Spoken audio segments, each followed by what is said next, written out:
Goeiemôre almal, welkom hierso. En al die pappas,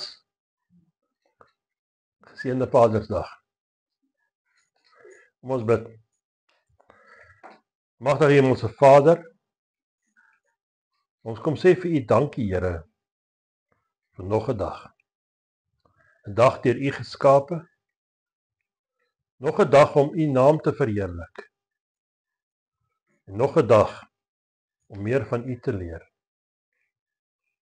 Here, dankie dat U getrou is. Dat U ons leer en lei volgens U woord. En Here, laat U wil geskied in alles wat ons doen. Waar ons vanoggend oor 'n belangrike boodskap gaan praat, Here. Maak ons harte oop, sodat ons sal besef, ons moet gereed wees. Die tyd loop uit, en soveel mense is nog ver weg van U af, Here. En onvoorbereid vir wat kom. Dankie, Here, vir U liefde en U genade. En ons bid dit in Jesus naam. Amen.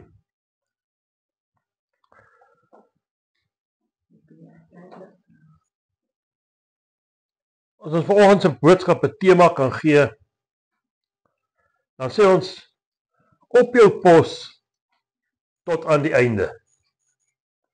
Nou ons weet in Matteus 24 sê Jesus dat die wat volhard tot die einde toe sal gered word. Nou wanneer ons Efesiërs 6 gaan lees, dan sien ons hier van vers 10 tot 20 praat Paulus van die wapenrusting van God. En ek lees vir ons hier van vers 11 af. Trek die volle wapenrusting van God aan, sodat jy staande kan bly teen die liste van die duiwel. Want ons worstelstryd is nie teen vlees en bloed nie, maar teen die owerhede, teen die magte, teen die wêreldheersers van die duisternis van hierdie eeu, teen die bose geeste in die lug. Daarom neem die volle wapenrusting van God op, sodat jy weerstand kan bied in die dag van onheil. En nadat jy alles volbring het, staande kan bly. Staan dan vas, julle lendene met die waarheid omgord, met die borswapen van die geregtigheid aan, en as skoene aan julle voete, die bereidheid vir die evangelie van vrede.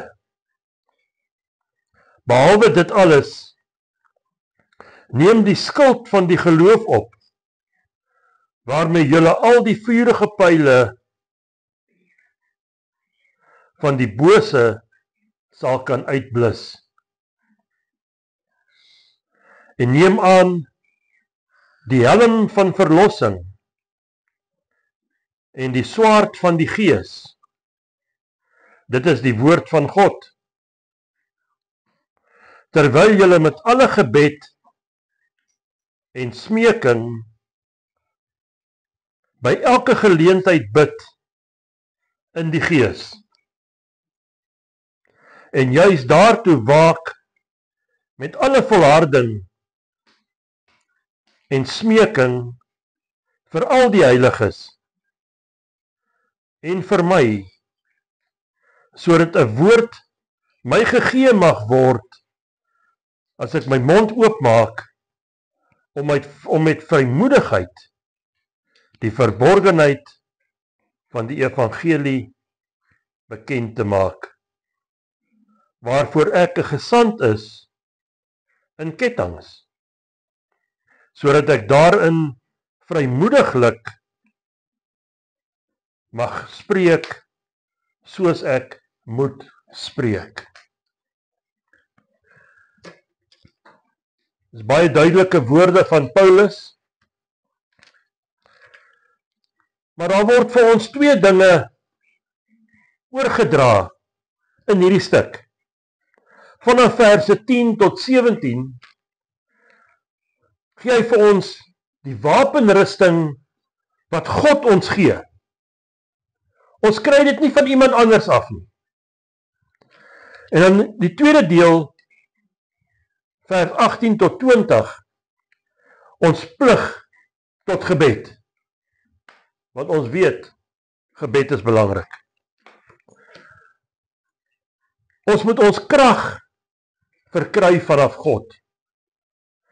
Want op ons eie kan ons niks doen nie.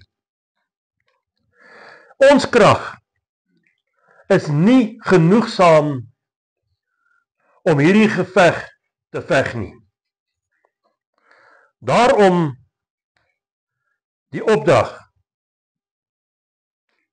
neem die volle wapenrusting van God, trek dit aan en hou dit aan. Jy trek dit nie vanaand uit as jy gaan slaap nie. Dit werk nie so nie. 'n Soldaat gaan nie tydens oorlog of 'n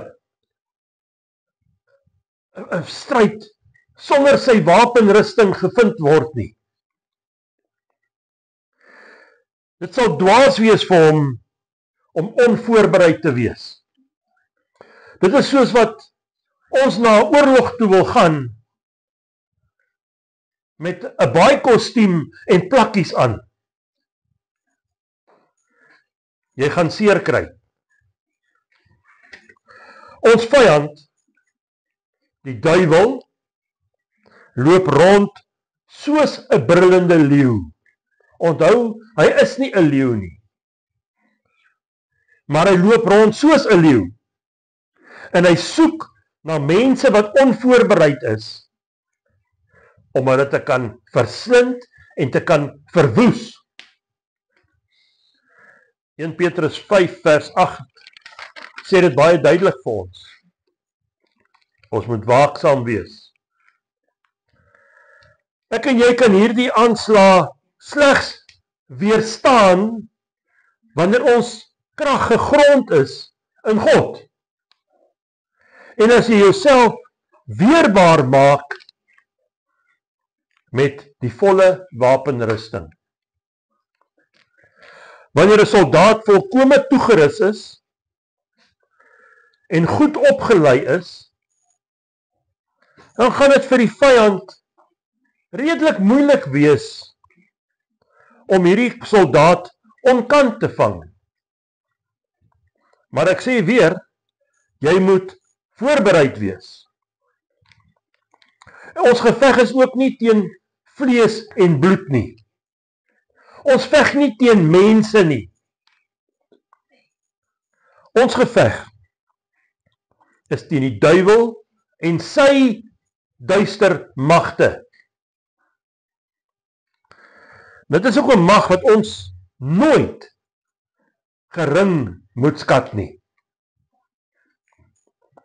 Hierdie bose mag is daarop uit om die gemeente en Christene te verwoes en totaal te vernietig en te verslaan.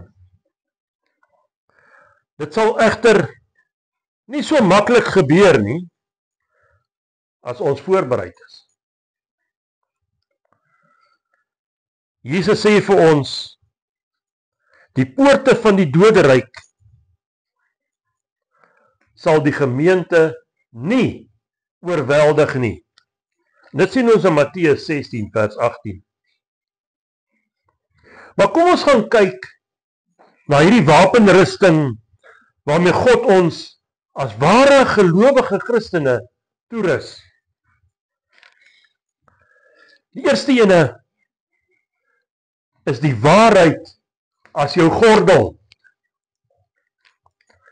Nou jy kan dit amper sien in ons tyd, soos 'n soldaat wat 'n gordel aan het met ekstra magasyne en 'n plek om sy vuurwapen ook te bære. Net 'n oomblik.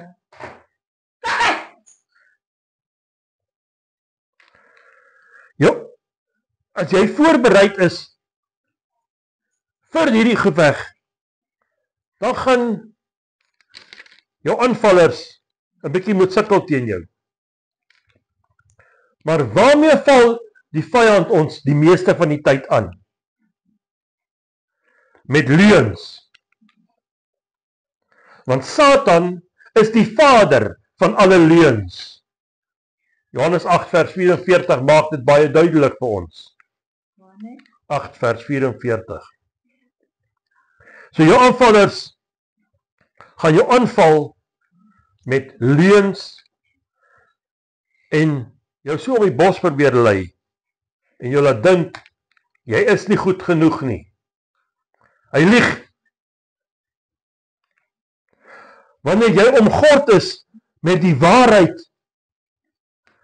is dit maklik om die leuns van die vyand as ook vals verkondigings uit te ken. En daar is baie. Ons moet baie versigtig wees. Om die waarheid te ken, moet jy die bron van die waarheid ken. En dit is God. En hoe leer ken jy die bron van die waarheid? Deur jou Bybel te lees. Want dit is tog God se woord. As jy nie vir God ken nie, gaan dit baie moeilik wees om die waarheid te ken. Die tweede gedeelte is die borsharnas van geregtigheid. Hierdie borsharnas in daardie tyd was gemaak van harde, dik leer of metaal. En dit het die hele bolyf omsluit. Hierdie borsharnas is ons vryspraak. En dit beskerm ons hart teen die aanslag van die vyand. Die borswapen was so ontwerp dat dit ons lewensorgane kan beskerm. Die hart is 'n sagte teiken. Nou ons weet, die Bybel sê ook, die hart is bedrieglik bo alle dinge. Daarom is die hart 'n teiken. En is maklik om twyfel en al hierdie snaakse goed in jou hart te plaas. Nie net in ongelowiges nie, maar ook in die harte van gelowiges. Gelowiges wat nie voorbereid is op die aanvalle van die vyand nie. Want hulle is te lui om hulle Bybels te lees. Hulle is te lui om op te staan en na 'n boodskap te gaan luister wat belangrik is. Dit is ons lekkerder om verskonings uit te dink waarom ons nie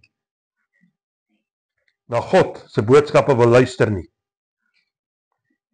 En ons sien dit begin in ons tyd wat ons leef 'n algemene ding raak dat mense op 'n Sondagoggend 20.000 verskonings het. Pas op, want God sien waarmee jy besig is. Dis die duiwel wat jou weerhou om by God uit te kom. Ander manier wat hy dit doen is om die persoon te beskuldig deur dinge uit sy verlede. Nie net deur Satan nie, maar ook deur sommige gesalfdes van die Here. Hierdie mense sal jou verlede gaan oproep om jou te laat skuldig voel oor iets of om jouself te probeer oortuig dat hulle altyd reg is. God sal nooit jou verlede teen jou gebruik. Nooit. Dit is Satan wat daai dinge doen. En 'n mens wat jou verlede gaan oproep, is van Satan af. Die derde deel van ons wapenrusting is die evangelie van vrede as ons skoene. Nou tydens oorlogvoering sal die vyand soms struikelblokke in die weg van die aankomende soldate plaas om hulle te probeer terughou of om hulle te beperk om nie vinnig genoeg by hulle uit te kom nie. Net so sal die vyand jou laat voel jy is nie waardig om die evangelie te verkondig nie. En dat jou pogings nutteloos is. Wanneer jy negatiewe reaksie van mense kry, of wanneer mense altyd verskonings het, wanneer jy die evangelie aan hulle wil verkondig. Onthou, wanneer jy die evangelie verkondig aan hierdie duister wêreld waarin ons leef, dan betree jy in werklikheid Satan se grondgebied. Want die Bybel sê tog vir ons, hy is die God van hierdie wêreld. So daarom moet jy op die uitkyk wees vir sy vangstrikke. Jy gaan nie met plakkies rondloop nie. Jy gaan behoorlik aangetrek wees.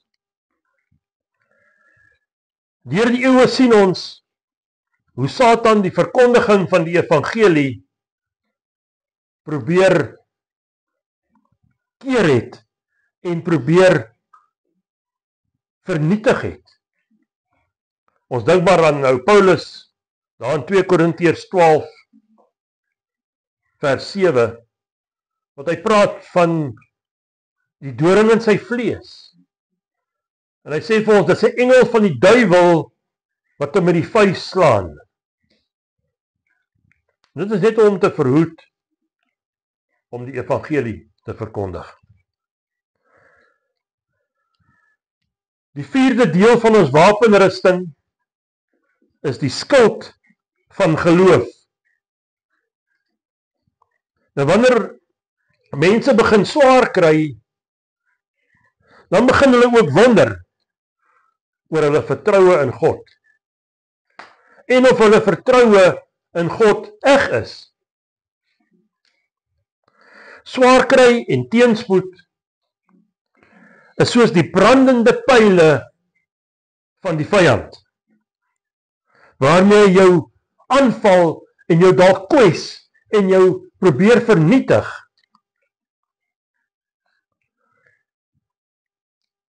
En jou geloof afbreek. En dit is wanneer twyfel in die mens se hart kom posvat en jy wonder, maar hoekom moet ek so swaar kry?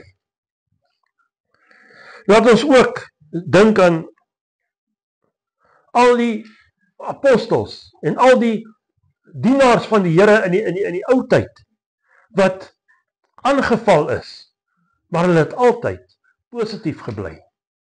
Hulle het altyd die evangelie verkondig ongeag van die omstandighede. En ons, wat gaan ons doen wanneer dinge vir ons begin moeilik raak?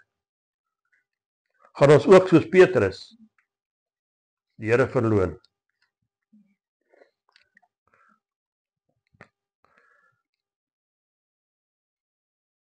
Baie keer laat swaar kry ons twyfel in God se getrouheid. En dan veroorsaak dit dat mense tydens beproewing hulle rug draai op God. Daarom is dit so belangrik om jou skild van geloof op te neem. Om jou teen hierdie brandende pyle te kan beskerm, nie net van voor of van agter, maar ook van bo. Want die aanvalle kom van oral af. Jesus Christus, en dit is ons troos, Jesus Christus is die volëinder van geloof. Hebreërs 12 vers 2. 12 vers 2. So as jy vas staan in Christus en in geloof bly, dan gaan dit moeilik wees vir die vyand om jou aan te val en jou onder te kry. Die aanvalle kom, ongeag. Maar jy moet voorbereid wees. Die 5de deel van ons wapenrusting is die helm van verlossing. Dit is om jou verstand te beskerm. Want dit is in die verstand waar twyfel geplaas word. Die kop is dus 'n baie kritiese deel van ons liggaam. Ons kan ook sê dat met hierdie helm moet ons manier van dink verander en beskerm. Dis in die verstand waar die evangelie van hoop in ons geplaas word. Want ons hoor dit met die oor en dit kom in ons verstand en ons begin hoor wat die Gees naderhand vir ons sê. En dit lei tot bekering. Dis ook die plek waar Satan baie maklik met al sy verleiding en verlokkinge kom. En hy kom mislei jou deur sy valspredikers met al hulle vals leringe. Die ongeredde persoon kan ongelukkig nie hierdie aanvalle weerstaan nie. Omdat daardie persoon nog sonder enige beskerming is. Hy het nog nie die verlossing van Jesus Christus gesmaak nie. Hulle kan nie onderskei tussen geestelike waarheid en geestelike versoeking nie. Want hulle is verblind deur die god van hierdie wêreld. 2 Korintiërs 4 vers 3 en 4. Die 6de deel van ons wapenrusting is die swaard van die Gees. Nou, die woord van God, jou en my Bybel, is die swaard van die Gees. Die vorige 5 dele van ons wapenrusting is dinge wat ons beskerm. Maar hierdie ene is ons wapen waarmee ons kan aanval en onsself mee kan verdedig. Maar as jy nie jou swaard ken nie, hoe gaan jy in 'n stryd kan weerstand bied? Of hoe gaan jy kan aanval as jy nie weet hoe werk daai wapen van jou nie? In vandag se tyd, as 'n soldaat nie behoorlik opgelei is nie, gaan hy tog nie weet hoe werk daai geweer nie. As hy nie daai geweer ingestel het nie, gaan hy nooit 'n vyand kan raakskiet nie. Maar vir ons is hierdie, die woord van God, ons wapen. En as jy nie jou Bybel ken nie, hoe kan jy weerstand bied teen 'n duiwel en 'n vyand wat jy nie ken nie? Want Jesus sê tog vir ons, hoe lyk ons vyand? Wat doen die vyand? Jesus het self, toe hy in die woestyn verlei was, deur die duiwel weerstand gebied met die woord. Deur skrif aan te haal en hom te weerlê. Leer hierdie wapen van jou ken, sodat jy behoorlik kan weerstand bied teen die vyand.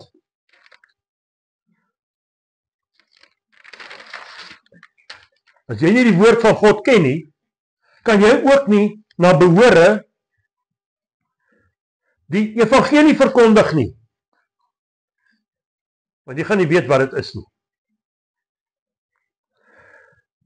Die Here sê vir ons, die hele skrif is vir ons ingegee met 'n baie groot doel. Dis om te leer, te weerlê, of om tereg te wys en om te onderrig. En ek lees vir ons uit 2 Timoteus 3 vers 16 en 17. Die hele skrif is deur God ingegee en is nuttig tot lering, tot weerlegging, tot teregwysing, tot onderwysing in die geregtigheid, sodat die mens van God volkome kan wees vir elke goeie werk volkome toegerus. Gaan ons nou die Bybel wil weerspreek, met verskonings hoekom ons nie ons Bybel ken nie. Ken en gebruik jou swaard. Dit is belangrik. En dan die 7de ene, soos net nou gesien het, dis die gedeelte wat bietjie uitstaan van die res, is om te bid. En hy sê spesifiek, bid in die gees. En vir baie mense sal dit beteken, bid in 'n taal. 'n Taal wat God vir jou gegee het.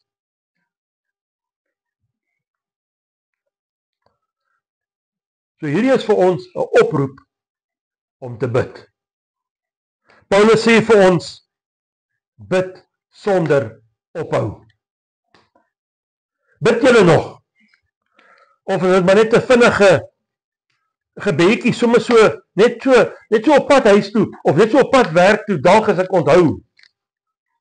Sonder jy nog af in 'n dag en gaan bid tot God. Sonder gebed is daar 'n leë plek binne in ons.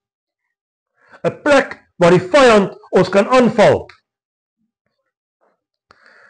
'n Plek wat ons verhouding met God breek. Sonder gebed kan ons nie met God praat nie. Want 'n gebed is tog 'n gesprek met God en God met jou. Of het ons te besig geword met allerlei nonsens van die wêreld, selfone en televisies en tydskrifte en allerlei boeke, maar hulle kom nie by God uit nie. Die mense bid nie meer nie. Jakobus sê tereg, julle het nie, want julle bid nie. En dan sê julle bid verkeerd ook. Want julle bid om net in novelles deur te bring. Om in 'n verhouding met God te kan staan, moet jy tog 'n kommunikasie hê met God. Dit is soos in 'n huwelik. As 'n man en vrou nie meer kommunikeer nie, dan verbrokkel daai verhouding baie vinnig. En dan kom daar allerlei twyfel en jaloesie en al daai gemors in 'n huwelik in. En dieselfde gebeur met ons verhouding met God. Wanneer ons te besig is met die wêreld, dan dink ons in die verkeerde goed en ons doen die verkeerde goed. So ek sê weer, bid sonder ophou. God het vir ons hierdie wapenrusting gegee. Hierdie toerusting om weerstand te bied teen die vyand. Gebruik dit om te bly staan, want die aanval kom. En in baie gevalle is die aanval reeds hier. Ons word daagliks aangeval deur Satan, maar hoe bied ons weerstand as ons nie voorbereid is nie? Sonder 'n wapenrusting kan jy nie bly staan nie. En ek gaan vir ons 'n paar verse lees uit 2 gedeeltes in Timoteus. Die eerste ene, 1 Timoteus 6, vers 11 en 12. Maar jy, man van God, en ek praat vandag met die manne in die huis. Jy, man van God, vlug van hierdie dinge weg en jaag na die geregtigheid, godsaligheid, geloof, liefde, lydsaamheid, sagmoedigheid. Stry die goeie stryd van die geloof. Gryp na die ewige lewe, waartoe jy ook geroep is, en die goeie belydenis voor baie getuies afgelê het. Nou lees ek vir ons uit 2 Timoteus 2, vers 3 en 4. Paulus skryf hier so, hy sê, ly dan verdrukking soos 'n goeie krygsman van Jesus. Ja, dit gaan nie altyd net maklik gaan nie, maar jy staan nie alleen nie. Vers 4 sê, niemand wat 'n krygsman is, wikkel hom in die werksaamhede van die lewensonderhoud nie.